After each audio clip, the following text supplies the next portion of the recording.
હનુમાન જયંતિ પર બની રહ્યો છે અદ્ભુત સંયોગ। ક્યારે ઉજવાશે હનુમાન જયંતિ? જાણો હનુમાન જયંતિની પૂજાનું શુભ મુહૂર્ત।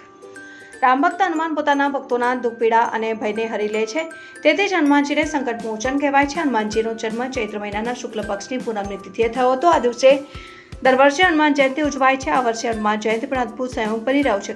કહેવાય છે કે હનુમાનજીનો જન્મ મંગળવારે થયો હતો અને આ વર્ષે હનુમાન જયંતિ મંદિરે જ આવે છે અને મંગળવારનો દિવસ બજરંગબલીની પૂજાને સમર્પિત ગણાય છે, તેથી આ વર્ષની હનુમાન જયંતિ ખૂબ જ ખાસ રહેવાની છે।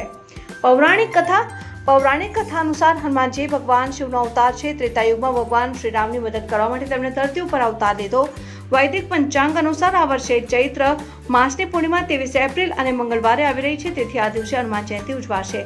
હનુમાન જયંતિના શુભ મુહૂર્ત 23 એપ્રિલે ચિત્ર નક્ષત્ર અને વજ્ર યોગ હશે। વજ્ર યોગ 23 એપ્રિલથી શરૂ થશે અને 24 એપ્રિલે સવારે 4 કલાકે અને 57 મિનિટ સુધી રહેશે, જ્યારે ચિત્ર નક્ષત્ર સવારથી શરૂ થશે અને રાત્રે 10 કલાક અને 23 મિનિટ સુધી રહેશે। ત્યાર પછી સ્વાતિ નક્ષત્ર શરૂ થશે। હનુમાન જયંતિનું શુભ મુહૂર્ત સવારે 4 કલાક અને 20 મિનિટથી શરૂ થશે અને આ દિવસે તમે હનુમાનજીની પૂજા સવારે 9 કલાકે અને 3 મિનિટથી લઈને 10 કલાક અને 41 મિનિટ વચ્ચે કરી શકો છો।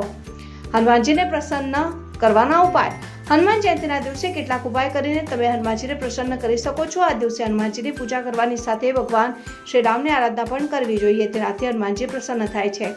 હનુમાન જયંતિના દિવસે ભગવાનને બુંદીનો લાડુ ચડાવવા જોઈએ, સાથે તેમને સિંદૂર અર્પણ કરવાથી પણ ભગવાનના આશીર્વાદ પ્રાપ્ત થાય છે। હનુમાન જયંતિના દિવસે હનુમાન ચાલીસા, સુંદરકાંડ અને બજરંગ બાણનો પાઠ કરવાથી ઘર પર હંમેશા હનુમાનજીની કૃપા વરસે છે।